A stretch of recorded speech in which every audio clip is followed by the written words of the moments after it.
I'm so excited today to have someone I have loved watching them on that sounds creepy on social media or connecting with them on social media. Never talked to in real time before today. So welcome James Hollens to the Arthritis Life podcast. Thank you so much for having me. Likewise, I've enjoyed stalking you as well in the background. And it's an honor to be here with you today, actually having a proper conversation.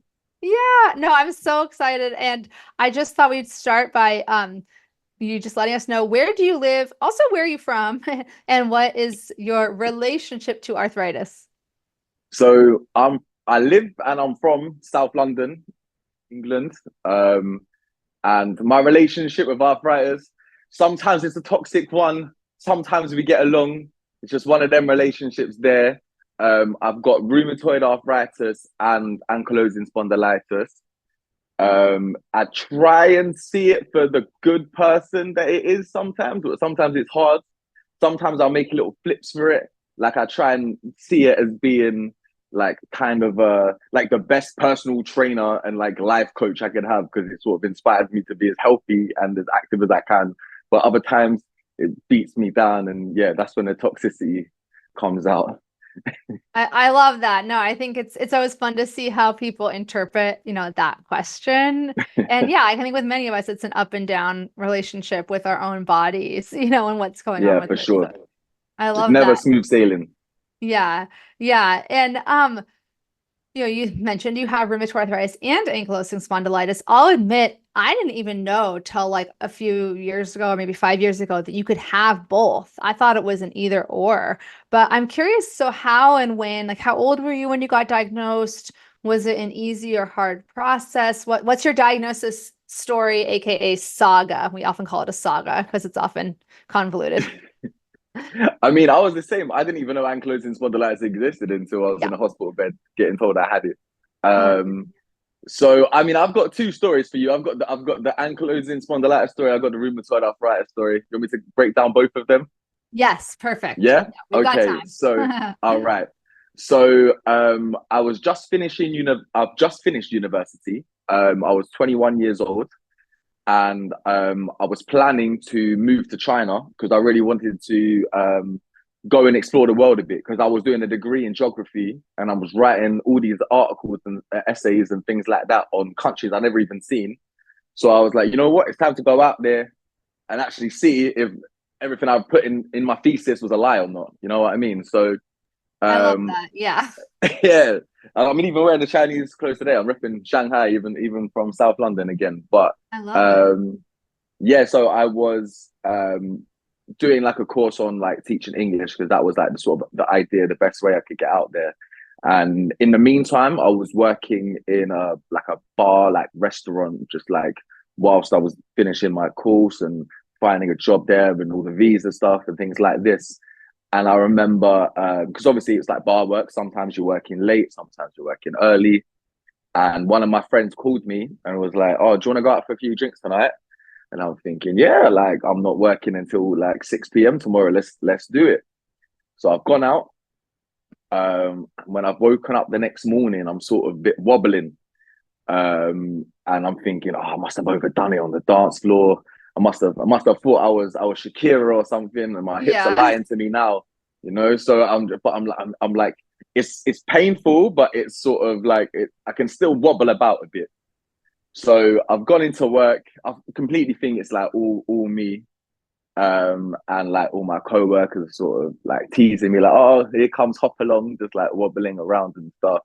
And I'm thinking, yeah, fair enough. Like I can't say anything. I've obviously done so. Maybe I've fallen over. I don't know. Um, but like then, like for like 2 weeks, I was still like, it was getting worse. I was like limping more and more. And I'm thinking, I must have done some serious like damage here. Like what's going on? Yeah. Um, and then one day when I've woken up to go to work, like I'm in absolute agony. Like I can't move. I can't get out of bed. I'm like screaming. Like at this time, so I was living with my parents. So my dad's come in, and like I had this sort of like gravitational pull of pain, just like forcing me against like the mattress. So like the more I try and move to get out, like the more intense the pain is, and my legs are swollen, like really like red and just like ballooned up. Um, and I was just an absolute mess. I couldn't move. My dad basically had to like fireman lift me to the hospital, like to like I think you call it an emergency room, like the A&E. He's taking me there, and these I'm 21 years old, um, and I get seen by them, and they tell me, oh, they think it's cellulitis. So I'm like, "Alright, cool, just give me the meds." Because it's like swollen and red, like they thought it was like an infection or something. So they're giving me that, and it's just getting worse. Like, and so I'm going back like next week. They're like, "Oh, we think you've got a cyst, and it's popped, and that's what the liquid is." At least at this point, they're having to like pop my knee and like suck out all of the fluids and that, because it's just like it's so ballooned that I can't move it. It's like rock solid from the inflammation on the joints, and then it's gone to my foot as well. Mhm. So they're like, okay, it's this, and it's a cyst. They gave me something for the cyst. I think they injected me with something. Um, so I've done that. I've gone back, and it's still getting worse and worse. And like my pain's increasing. I can move in even less and less. Like these points, I'm going in like a wheelchair. And they're saying, oh, I think what was the next one? Blood clots. They're like, we think you've got blood clots. So they injected me with like blood thinning things, and like all these times, I'm not seeing anyone from the rheumatology department. It's just like all like the emergency room doctors that are seeing me, and I'm just go. So basically, at this point, like it went on and on for like months. So like probably 4 or 5 months, I was just going back and back and getting told like a completely different diagnosis, to the point where I was not even believing. Like I knew I go there, they say something, I take the pills, nothing happens, it gets worse, so I go back. So I was just going on and on and on. And like my boss is thinking that I'm lying to him, because every time he's asking, "Can you come back to work?" And Mhm. I've got a new reason why I Diagnosis. can't work. They're like, "What are they Yeah. saying?" "Oh, it's this." So he thinks I'm just absolutely lying to him, because I'm like, "Wait, you told me it was a cyst last week. Now you're telling me it's cellulitis." Like, so I'm like, I don't even know, man. And so I'm getting all that pressure. Oh. Um, but so basically, that back and forth, like 4 months or something like that later, they finally sent me to a rheumatologist. And like these times, I don't even know what a rheumatologist is. I just know it's another doctor. They're like specialized. So I've gone to go see the rheumatology Mhm. like team, and the guy literally he just looked at me, like checked all my joints, gave me a little rub down and all that, and then he goes, oh yeah, this looks like rheumatoid arthritis. So I'm thinking, all right, cool, doctor. Like, what do I take, and how long does it take to go away, and all this? And Mhm. he's like, no, this is something that you've got for life. It's not like because obviously my interactions with doctors up to that point was, I have a problem, I go see them, I take a few drugs, 1 week, whatever, I'm back to normal. So then it hit me, but it didn't fully hit me, because I was so used to being like misdiagnosed, that even this one I was like, all right, cool, that's this week's flavor of the month. Do you know what I mean? I'm like, Totally. like next week I'm gonna have something else. So like, okay, this week I have rheumatoid arthritis. So it hit me, and when Right. he said like, "Oh, you got this for life," I was like, "Wow!" Like I really hope this one's wrong too. Um, but when they put me on like the medication for it, like it hit me, like it's weird, because when the medication started to work, that's when I was most scared, because I was like, oh wait, it actually is this Yeah. one, and this is the lifelong one, you know. So Right. up until that point, I didn't really I didn't really like feel it as much. But then Right. when it started working, obviously I'm happy that my pain's getting better, and I have like the mobility is going up. But I'm like, oh my god, I actually do have this lifelong condition. Um, Mhm. so, but obviously because it was so long for me to get that diagnosis, like I was in a really bad way with my like my inflammation and my pain and stiffness and everything. So it like took it basically from when I woke up that day to when I was able to walk by myself again was probably about 10 months, 11 months, something like that. Oh. So I took so I'm still trying to get this China job going. and I'm getting these offers, and I'm like, God, I hope I'm be able to walk by the time this starts. Wow. So I'm like doing the interviews, like obviously I'm sitting down so they can't see that I Yeah. can't get up. Um, but That's Wait, and yeah, so so at this point, when you got your diagnosis, had you started having pain in multiple joints, or was it still only the knee? it was multiple joints, but it was like basically my hips down. Hips So down. it, Okay. or maybe not my hips actually at that point. So it was basically my knees, my ankles, my toes, just Yeah. yeah, knee down. Everything there was just swollen and just stiff and just like yeah, like completely Oh, ruined. So that I couldn't do anything then at all, really. But I did end up having this job, and luckily, like I was able to get myself back on my feet in time to start. I did start a little bit later. I was meant to be there in September. I think I was there in like October or something like that. But luckily the visa took long, so I could blame it on the visa instead of wow. my like. But I hid that from them. Like I didn't tell them that I had all of that. What, And so I was just so motivated. this was teaching English in China? Yeah, I was teaching English, so Oh, and so obviously it was kindergarten, so it was going to take a lot running off kids and that. So, yeah. but I Wow. had because I was in a way I'm so glad I had that idea before because it gave me the motivation to like really work on like that recovery because I was Hmm. like I need to get out there. I put all this time and effort and money into doing all of this. Like I'm gonna do this for me, and I'm gonna celebrate in China when I with my legs walking metal free after this, So like that definitely kept me going. So luckily I did make it over there. Managed to find a way to get my medication there. It was actually quite simple. Like you didn't even need a prescription for like methotrexate and that over there. Like you just paid for it. Wow. Yeah, That's amazing. yeah. And there was like no limit. I just went into the pharmacy. I don't know if it's different now, but I just went to to the pharmacy and got it there. So it was like really, really like simple because at that time I was on methotrexate, hydroxychloroquine, and folic acid, and all three I could just buy over the counter over That's there. So it was awesome. perfect. Yeah. Yeah. Well, I actually was in China during part of my pregnancy. Actually, my husband was working there in Oh Shanghai. So wow. yeah, You I in was Shanghai? yeah, yeah. Awesome. Yeah, it's so cool. So sorry, that's a little connection point. But yeah, I remember at that point I had weaned off of methotrexate, of course, to get pregnant because you're Mm, not supposed to be pregnant with that one. yeah. And so I was on Remicade, which lasted 8 weeks, so I could go visit him and then come back home and get the infusion.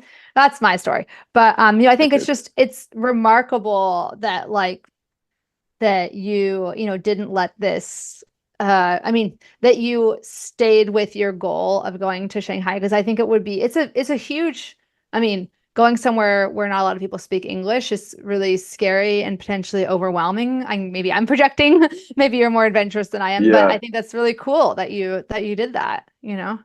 But that was the one of the reasons I wanted to go to China because I wanted to learn Chinese. And actually, Yeah. like the first city I moved to was called Guangzhou and not Hmm. Shanghai, and Okay, like yeah. no one speaks English there. Guangzhou. So that Yeah.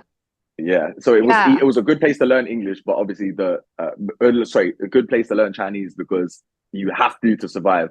But at the same time, obviously the jump is even bigger when there's Oh nothing my like that there. gosh. And Yeah, you've traveled a lot. I mean, 'cause I've seen your amazing pictures on social media that yeah, you're all over the globe. And I want to hear more about on that too. But so you got RA diagnosis. That's your first bingo board. We call it like yeah. the chronic illness On the bingo. checklist. You got misdiagnosis. And I really do want to say for the record, for anyone listening, because I try to intersperse these educational tidbits, that once you start having bilateral joint pain, it's like a major indicator that there's something systemic going on versus like an in just a cyst or whatever. So I mean, it's easy. We call it in the US like Monday morning quarterback when you're like, oh, they should have seen. But once it became bilateral, it's like you should have been referred to rheumatology. If they asked Yeah. me, you should have been referred to rheumatology earlier because that's the cardinal sign. You should never, like, if it's carpal tunnel, you're going to have it in one wrist. I mean, yes, you technically could get it in both, but once you have both wrists and then also your knuckles and then also your elbows and your hips and okay, then you're looking at something like an inflammatory arthritis versus like an injury or I think the fact I was young was one of the reasons why it took so long.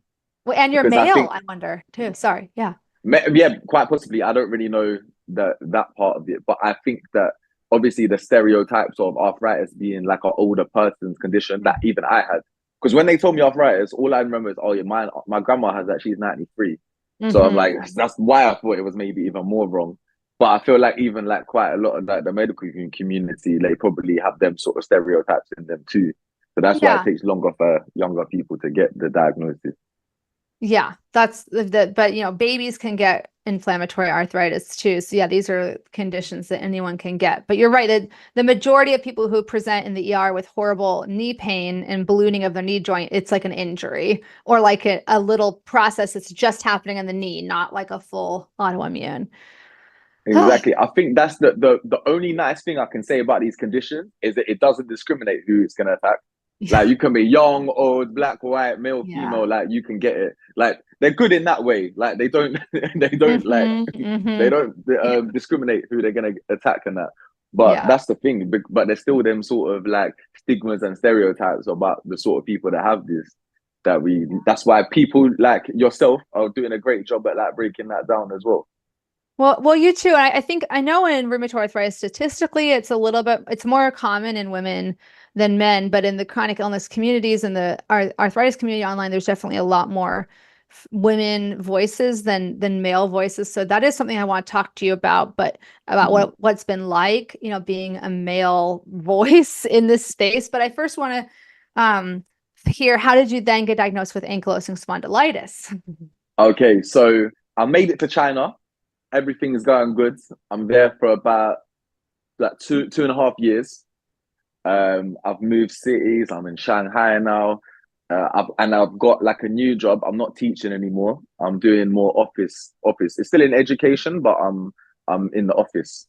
And I've never had a job like that before because obviously when you're teaching like kindergarten kids, you're on your feet a lot of the time. You're a bit more active, right?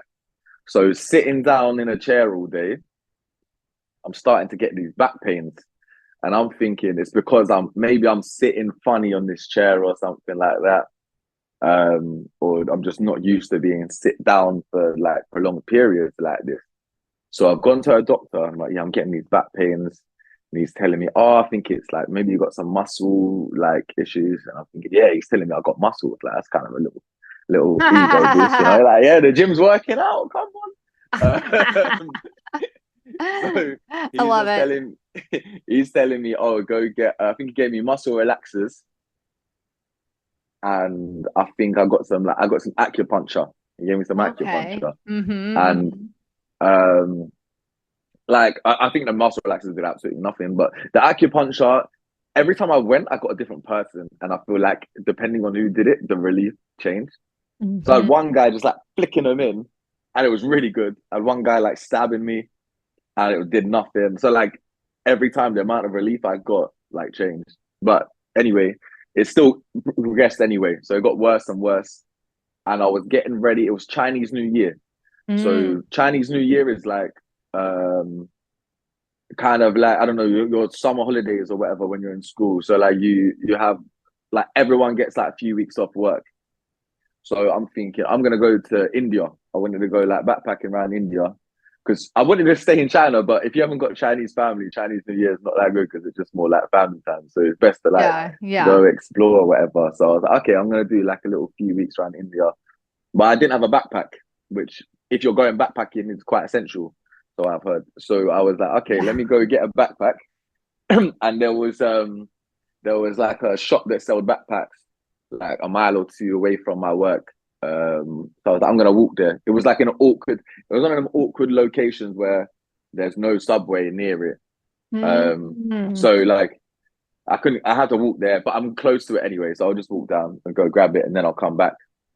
And it was Friday night after work. I've gone to go pick it up and I'm walking around this shop and I'm like, I've never felt this like level of fatigue before. Like Mm. completely just zombie walking around this place. Anyway, I bought my things and I'm like, I can't even walk back to the subway station. I'm just gonna get a cab back.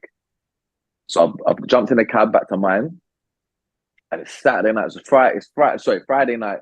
my friends are all like, yeah, we're going out. And like, I'm not one to turn down a Friday night. Yeah. So that's how I Mhm. knew that something was wrong. Cause I'm like, I know, I need to like sleep, man. I'm dead. So I literally just went straight to bed as soon as I got inside. And when I woke up, actually, one more thing, the doctor told me to get like a mattress topper Oh, because he said it'd be better for my back if I got a mattress topper. So I got I think it was a memory foam one. So you mm-hmm. sort of sink into it. So I'm gone to bed on that.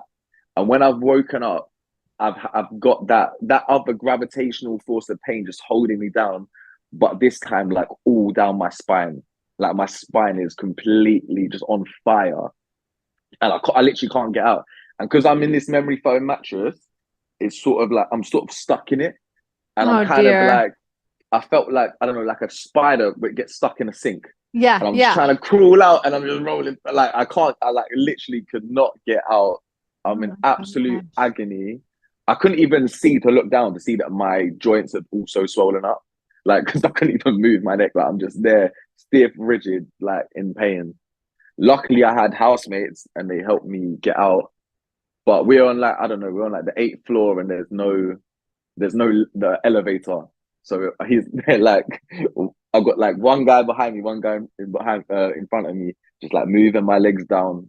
Like it was the longest journey down the stairwell I've ever seen. I had no crutches or anything. I'm just Wow. wobbling down. And they've taken me to the hospital. Um and at first I remember when I first got it, so they give me crutches straight away. The guy's seen me and he's telling me, "Oh, come back tomorrow or later." What? So I'm like, okay. Like they've taken like bloods and like urine samples and stuff like that. And they're like, yeah, this is like something serious, but like we can't do anything right now. So I've gone to leave. And as I've literally just made outside the door and I started having like a panic attack of pain. Like Yeah. I thought I was having a heart attack, but I think afterwards it was a panic attack. But it was like the pain and like the anxiety and just the confusion of everything. So I'm on crutches wobbling. Luckily, there was a doctor having a cigarette break, and he like dashed his cigarette and like dragged me inside.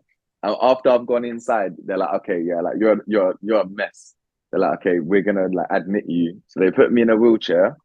Oh, good. So I'm speaking to the doctor that speaks English. It's like he's got an international one, but the hospital where they admit you is just Chinese. So like I speak Chinese, but I don't know medical Chinese. That's why I went to that one because I don't even know medical English. If someone told me ankylosing spondylitis, I think they're still talking Mandarin. You know what I Yeah. mean? So Yeah. so okay, we're gonna admit you because like there's some obviously like something's happening now. So they've tried to before they've done that, they've tried to do like an MRI and they've tried to do scans, but I can't move my body onto the machine and you're not allowed metal inside like the whole room. So and they didn't have any like wood and anything to help me lift me up. So my body was so like mashed up that I couldn't even get scanned. Wow. So so instead they've just taken me to like the hospital bed. Um and as I walked in, no, I didn't walk in. As I'm wheeled in, Yeah. um, the doctor said in Chinese to like the porter, I guess, like, oh, what's wrong with this foreigner? Has he been like drinking or something? But like, he didn't know I understood him. But I was like, listen, doctor, like, no, but if you've got a beer, please bless me with one right now. Like, it's been a long day. Like, but it's crazy because I thought my RA was related from me going on a night out, and the doctor thought my AS was alcohol related too. Just because you come in as a young person, like a young man, on a Yeah. Saturday afternoon or whatever, I thought it was like a drunk thing. Oh, But so anyway, frustrating. yeah. So I've stayed. I don't. I'm to be honest with you, I'm not entirely sure how many days I stayed in that hospital because I was on some crazy painkillers. Like Hmm. they injected me with something, and like I was texting my mom back home, like messages that wasn't English, wasn't Chinese, wasn't anything. I don't know. It was just loads of letters, like Yeah. Yeah. alphabetic spaghetti text messages, sending left, right, and center. Um, and so I'm just basically there, and because they can't scam me or anything, they're just running on like bloods or whatever like that, and I think I was lucky that I had the RA diagnosis for them to have like thought about it. So basically, one Yeah. day, I don't know how many days later, I've been woken up by the doctor. He tells me, "Listen, we think you've got ankylosing spondylitis." Um, and I'm thinking, and I'm hear that word, and it's got too many syllables. You know, like when a medical Yeah. condition is so long, like the longer it is, the more deathly it sounds.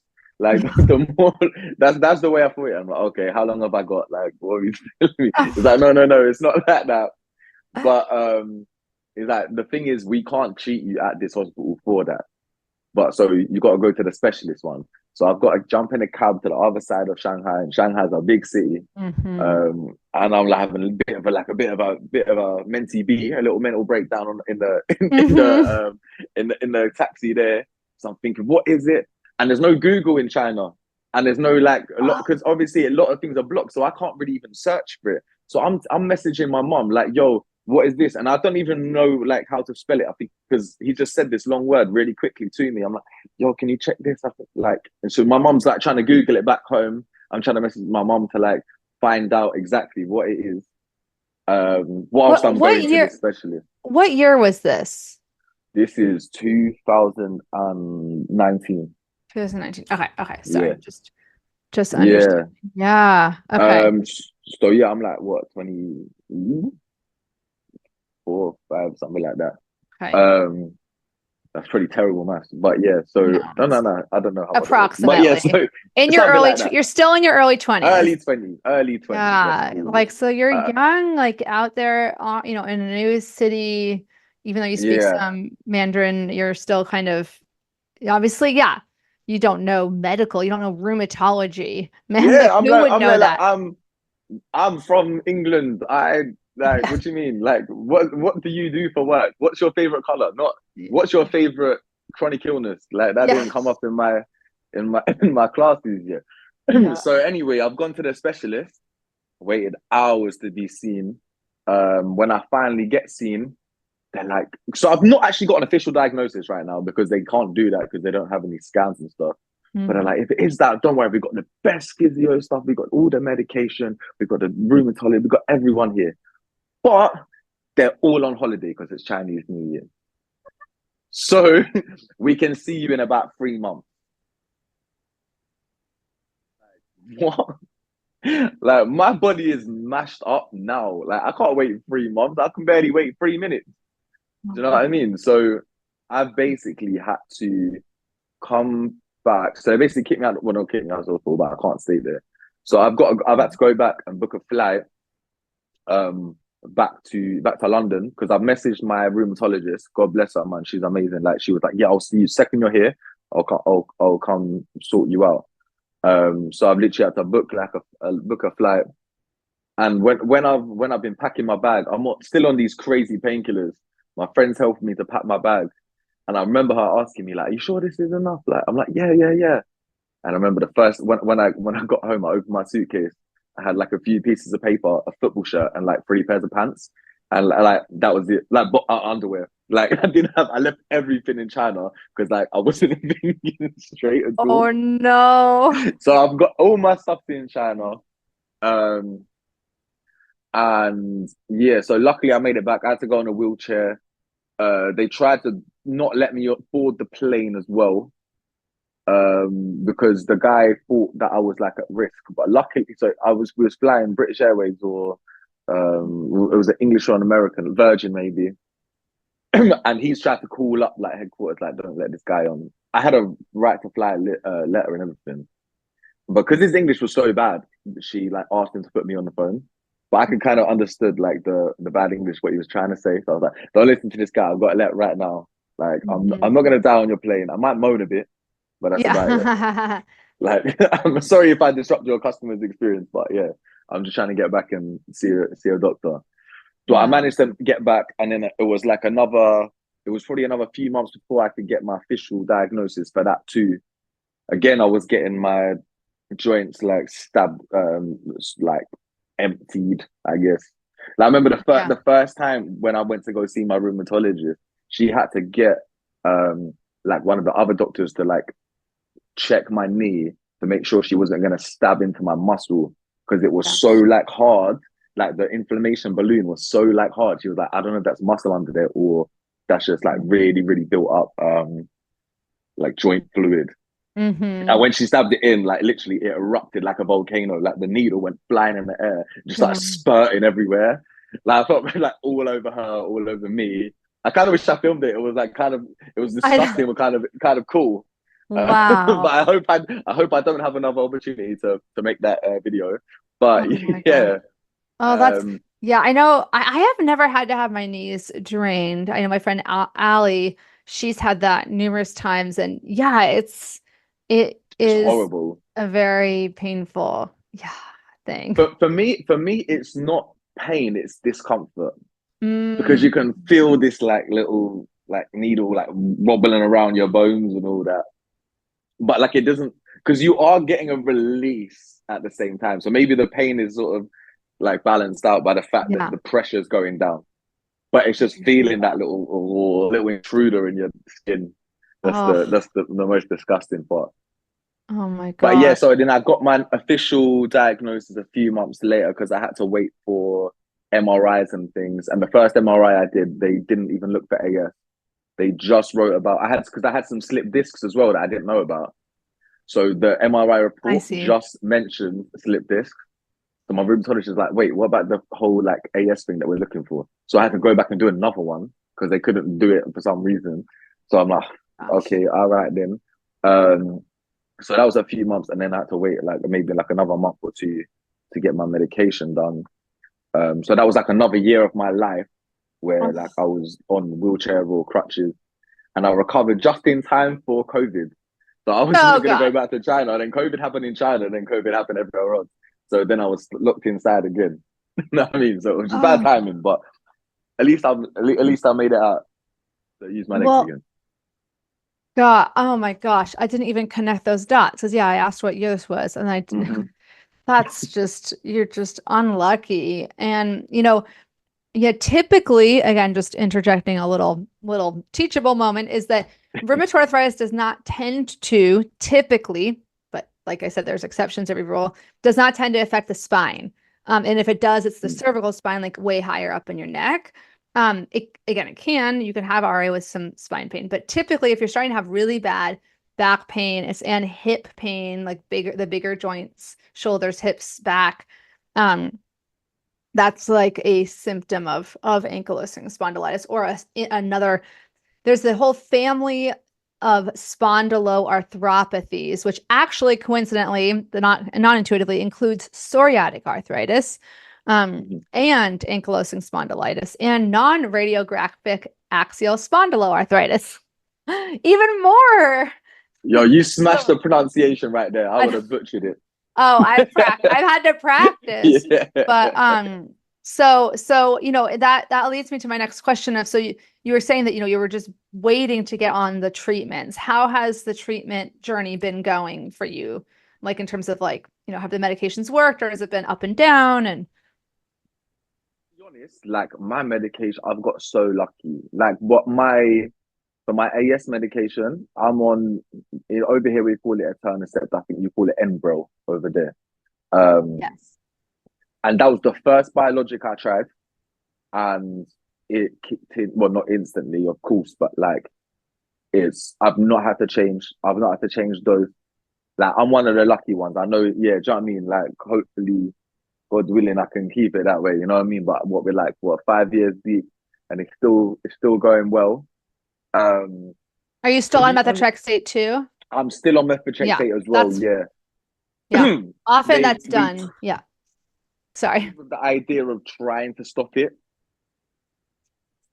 and then I got some psoriasis problems as well. But when I stopped the methotrexate, the psoriasis went crazy. So they're like, okay, Hmm. back on you go, kind of thing. I'm on a lot less than I was before. I was on a lot before, but Hmm. I'm still on both of them.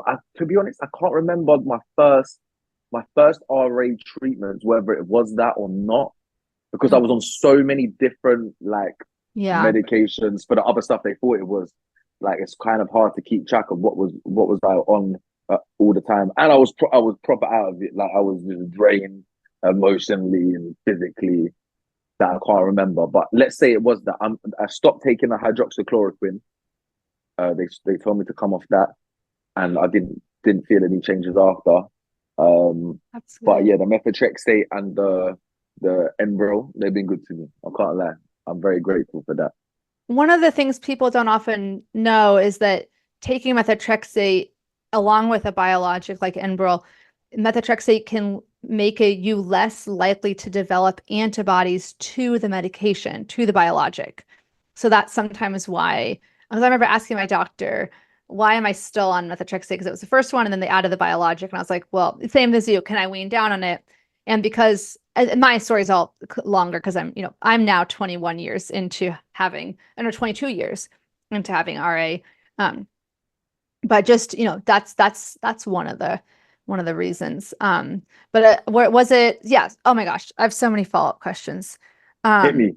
yeah, I know. Well, I'm curious, like when did you start sharing your story publicly? Like I discovered you on Instagram and like, Hmm. someone else who's like kind of posting like fun videos, but also serious stuff sometimes, or just slice of life and then all this Yeah. travel.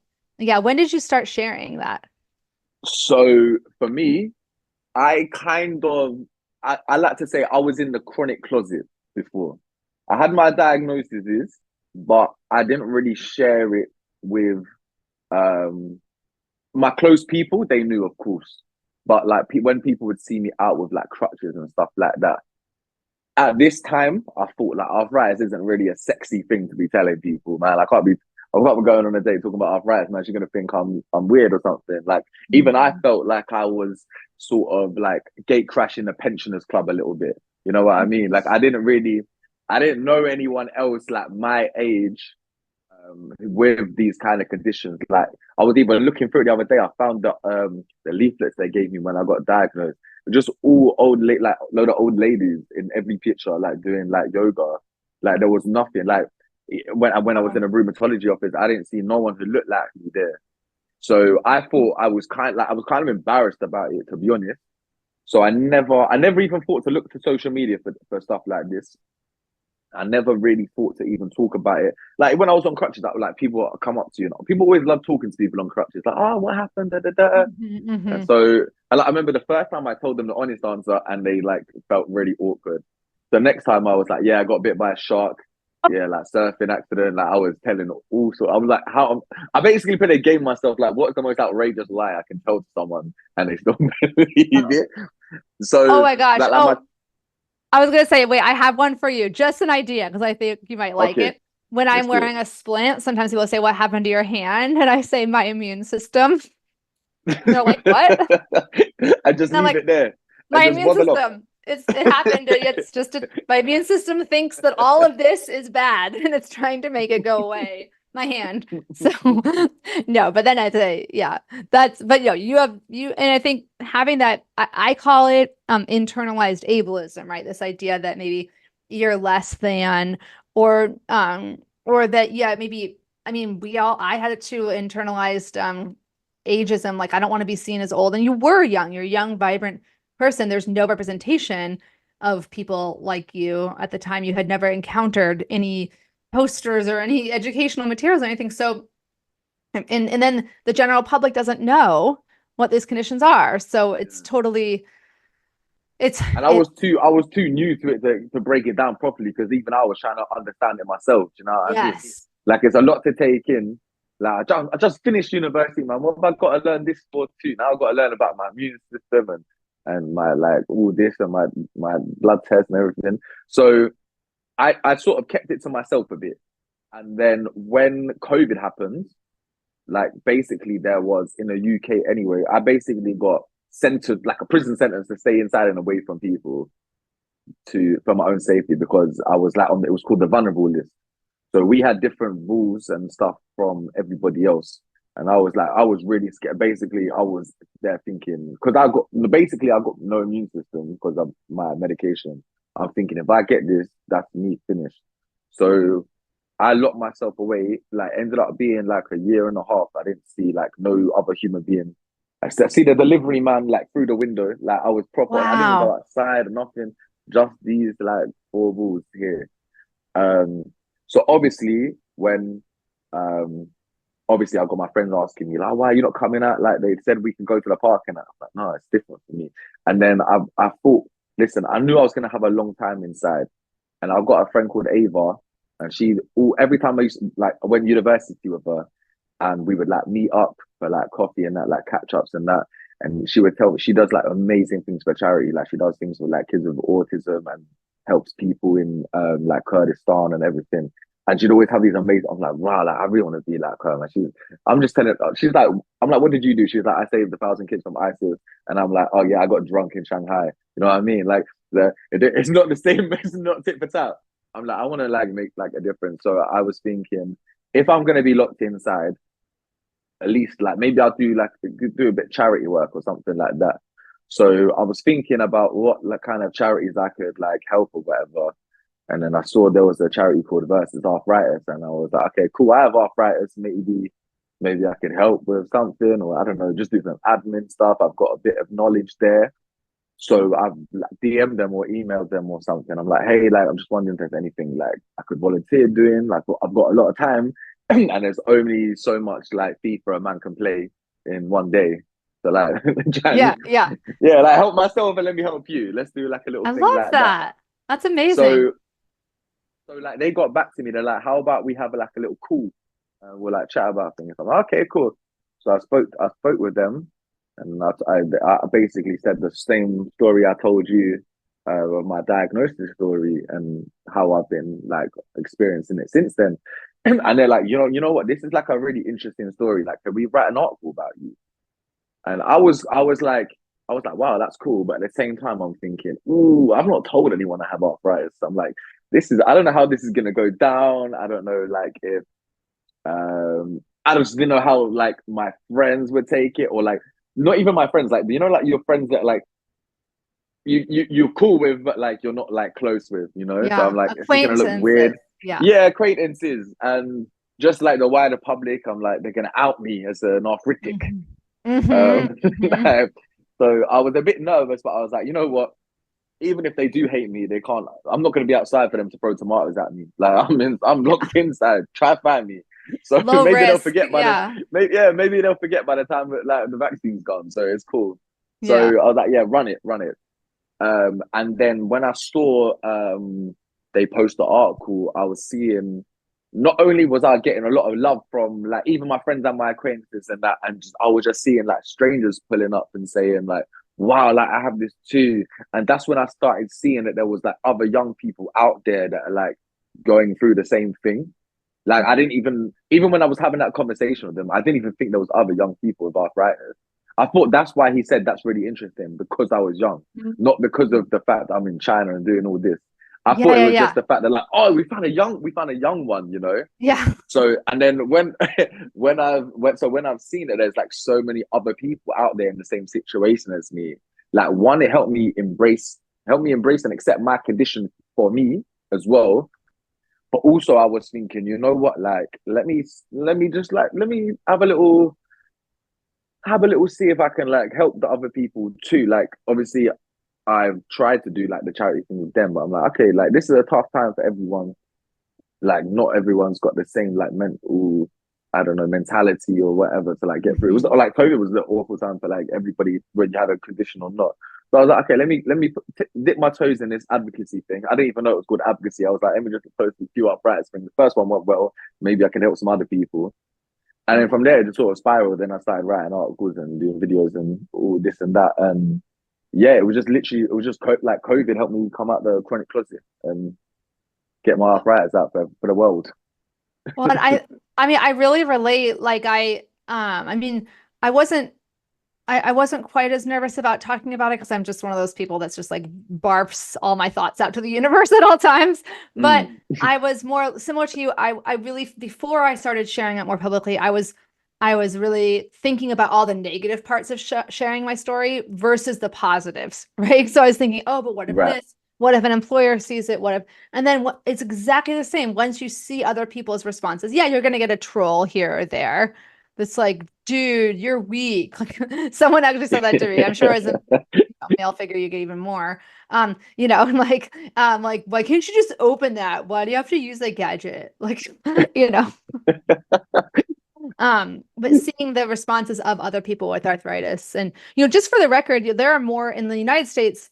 There's over 300,000 kids that have juvenile idiopathic arthritis and like similar kinds of like juvenile autoimmune arthritis. That's actually more than juvenile diabetes, but the awareness is so low. And that's Wow. just for kids under 18. So young adults, it's not the most common condition for young adults, but I was trying to find, as you were talking, like what's the actual number of people living who are like young adults who have rheumatoid arthritis. I couldn't find it, but it's you're not the only one, but unless you see stories of other people, you feel like you're the only one. So that's, and I'm going to put a link to Versus Arthritis in the article about you, because they're a great nonprofit Yeah, and big them up.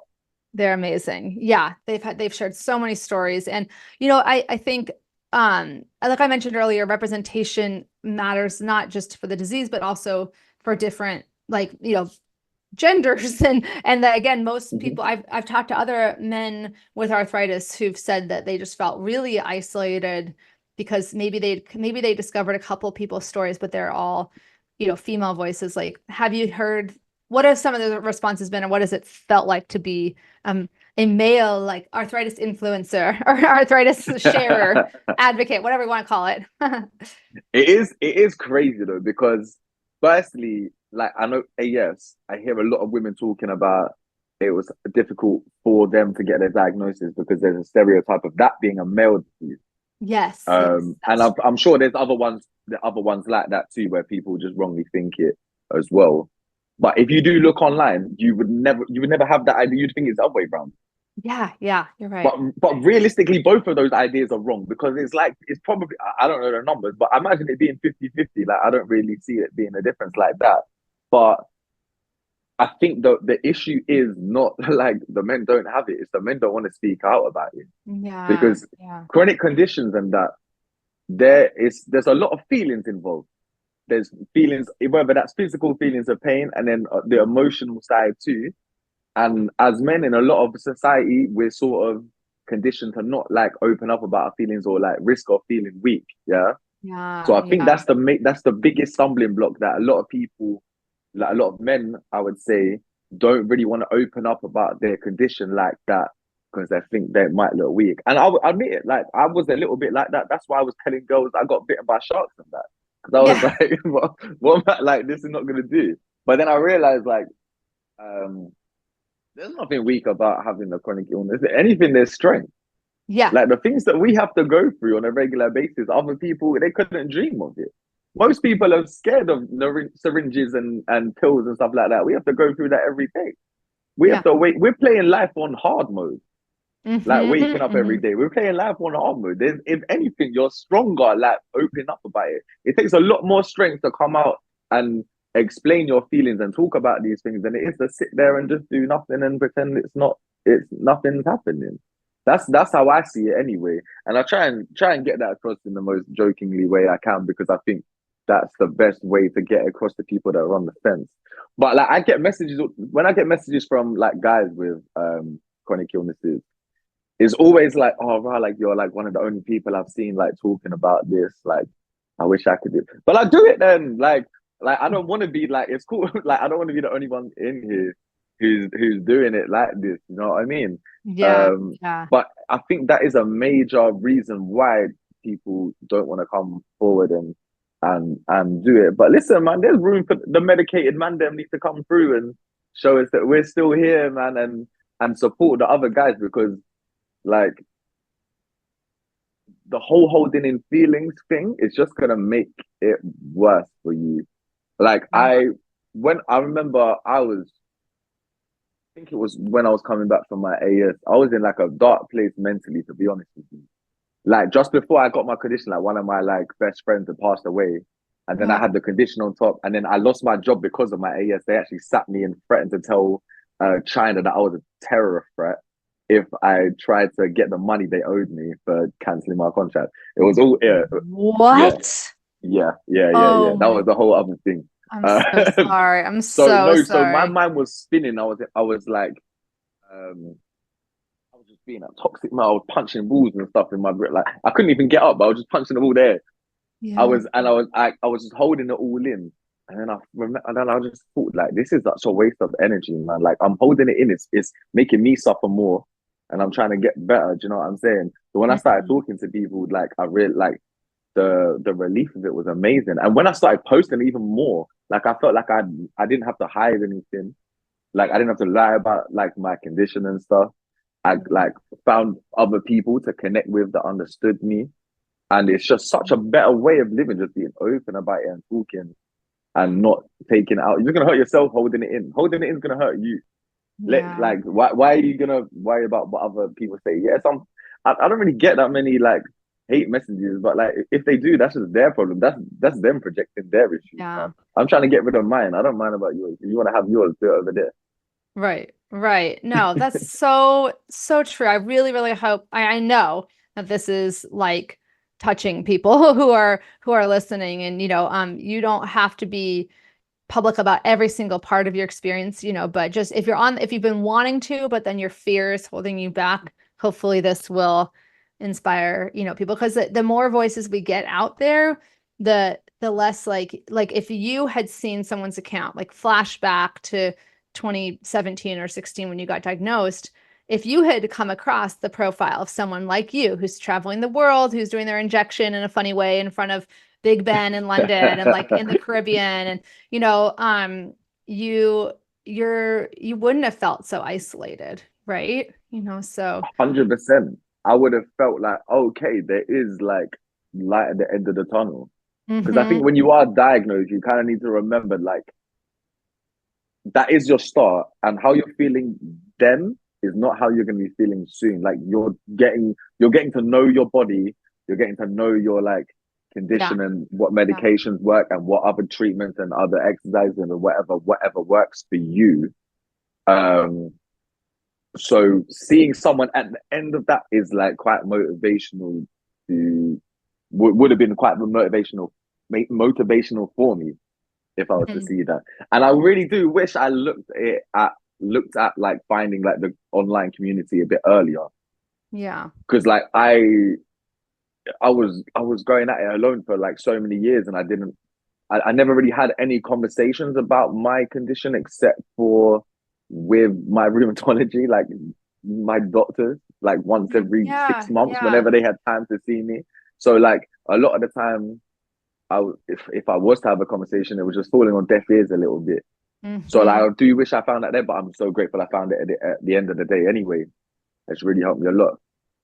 And I Yeah. met some amazing people out there too as well. There's so many you'll meet some cool people from all around the place.